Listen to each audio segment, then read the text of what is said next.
নেতা ওয়ালিউল্লাহ মুস্তাফিজ কোথায় আছে এখন পর্যন্ত আমরা জানি না। বিএনপি ইলিয়াস আলী কোথায় আছে এখন পর্যন্ত জানি না।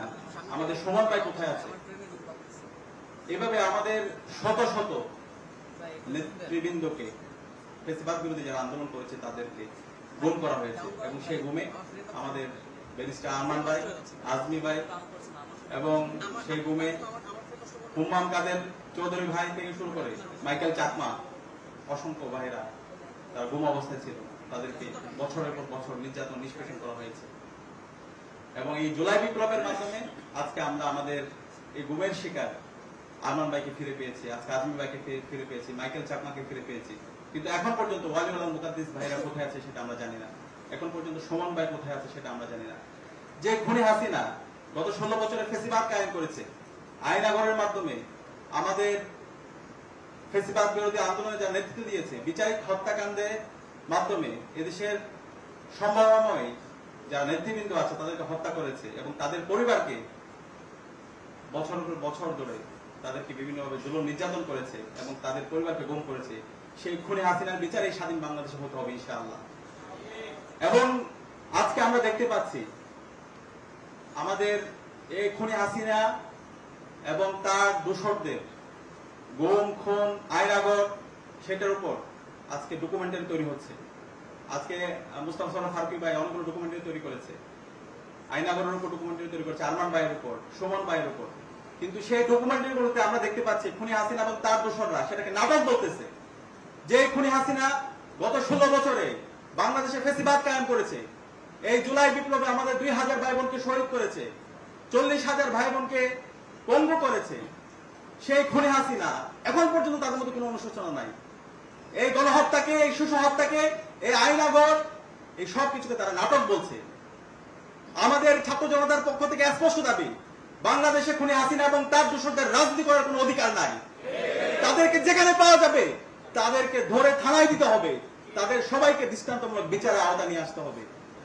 জার্মানিতে যেভাবে নাৎসি বাহিনীকে নিষিদ্ধ করা হয়েছে, ইতালিতে যেভাবে মুসলিমকে নিষিদ্ধ করা হয়েছে, একইভাবে বাংলাদেশে আওয়ামী লীগ, ছাত্রলীগ, যুবলীগ, খুনি হাসিনার দোসরদের রাজনীতি করার কোনো অধিকার নাই। তাদের সবাইকে দৃষ্টান্তমূলক বিচার আওতায় নিয়ে আসতে হবে। বাংলাদেশে রাজনীতি করবে বাংলাদেশপন্থী যারা আছে তারাই। এর বাইরে যারা ফেসিবাদ কায়েম করেছে, যারা আইনাগর তৈরি করেছে, যারা গুম খুন করেছে, তাদের রাজনীতি করার কোনো অধিকার নাই। এবং একই সাথে এই যে গুম খুন, গণহত্যা, শিশু হত্যা, এই সব কিছুর সাথে জড়িত রাষ্ট্রের যত ইনস্টিটিউশন গুলো আছে, এই ইনস্টিটিউশনের সাথে যারা জড়িত ছিল সবাইকে বিচারের আওতায় নিয়ে আসতে হবে। সকল কিলার জেনারেলদের বিচারের আওতায় নিয়ে আসতে হবে। এই কিলার জেনারেল নাই গত 16 বছরে ফেসিবাদ কায়েমে খুনি হাসিনাকে সবচেয়ে বেশি সহযোগিতা করেছে। বাংলাদেশের সেনাবাহিনী দেশের স্বাধীনতার, সার্বভৌমত্বের, অখণ্ডতার জন্য আমরা সবসময় বাংলাদেশ সেনাবাহিনীর প্রতি আমাদের ভালোবাসা আছে এবং আমরা বিশ্বাস করি সেনাবাহিনী স্বাধীনতার, সার্বভৌমত্ব, অখণ্ডতার জন্য সবসময় তার লড়াই সংগ্রাম জারি রাখবে। কিন্তু এই সেনাবাহিনীর মধ্যে যারা কিলার জেনারেল আছে তারা এই দেশের শত্রু, তারা এই জাতির শত্রু, তারা জুলাইয়ের আমাদের শহীদদের যে আকাঙ্ক্ষা, সে আকাঙ্ক্ষা বাস্তবায়নের পথে তারা এই জাতির শত্রু। তাদেরকে বিচারের আওতায় নিয়ে আসতে হবে। কিন্তু আজকে দুর্ভাগ্যের বিষয়, আজকে আমরা দেখতে পাচ্ছি এই কিলার জেনারেলদেরকে তাদেরকে এসি প্রিজন ভ্যানে করে নিয়ে আসা হচ্ছে, তাদেরকে যেখানে রাখা হচ্ছে সেখানে তাদেরকে এসির ব্যবস্থা করা হচ্ছে। এটা পুরো জাতির জন্য লজ্জা। জুলাই বিপ্লব পরবর্তী আমরা এই ধরনের এই খুনি জেনারেলদের এই অবস্থা আমরা দেখতে চাই না। আমরা তাদেরকে বাংলাদেশের যে আমাদের যে কারাগার আছে সেই কারাগারে তারা থাকবে। বাংলাদেশের যে আইন আছে, আন্তর্জাতিক অপরাধ ট্রাইব্যুনাল যে আইন আছে, সে আইন অনুযায়ী তাদের বিচার হবে। তারা যে হত্যা করেছে, তারা যে আইন আবার তৈরি করেছে, যে গরম খুনের সাথে জড়িত আছে, সে অনুযায়ী তাদের বিচার হইতে হবে।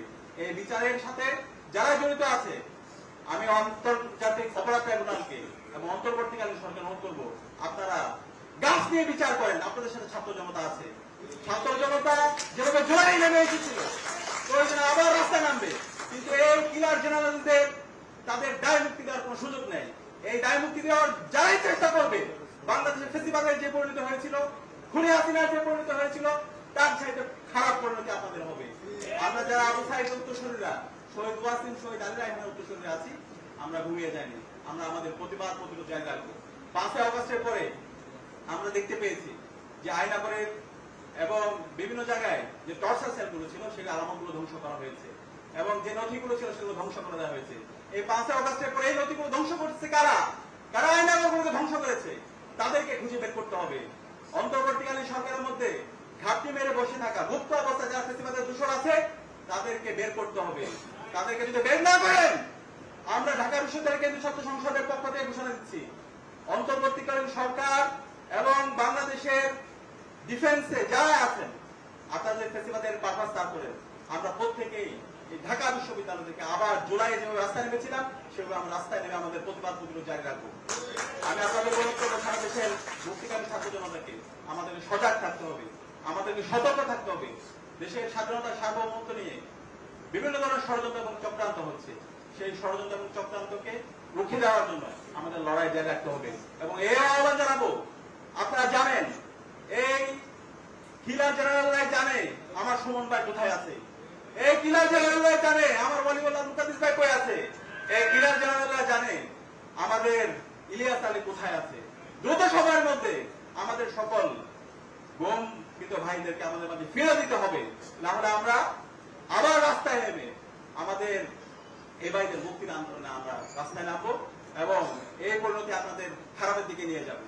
আমি সবাইকে অনুরোধ করবো, আমাদের এখনই সময় ঐক্যবদ্ধভাবে এই ফেসিবাদের বিরুদ্ধে, এই খুনি হাসিনার বিরুদ্ধে এবং এই কিলার জেনারেলদের বিরুদ্ধে আমাদের লড়াই সংগ্রাম আমাদের জারি রাখতে হবে। সে উদাত্ত আহ্বান জানিয়ে এবং আজকের আয়োজনের সাথে জড়িত সবাইকে ধন্যবাদ জানিয়ে আমি আমার কথা এখানে শেষ করছি। আসসালামু আলাইকুম। অসংখ্য ধন্যবাদ জ্ঞাপন করছি আমাদের বিপি সাদিক কায়েম ভাইকে। সাদিক কায়েম ভাই জুলাইয়ের ইমাম এবং তার মুখে যে আমরা গর্জন দেখেছি এবং হুঙ্কার দেখেছি, আশা করবো আমাদের জুলাইয়ের যে পুনর্জীবন সেটাকে আবার নতুন ভাবে জাগিয়ে দেবে। এ পর্যায়ে সাদিক কায়েম ভাইকে আজকে বইটি উপহার তুলে দিচ্ছেন ব্যারিস্টার মীর আহমেদ বিন কাসেম আরমান ভাই।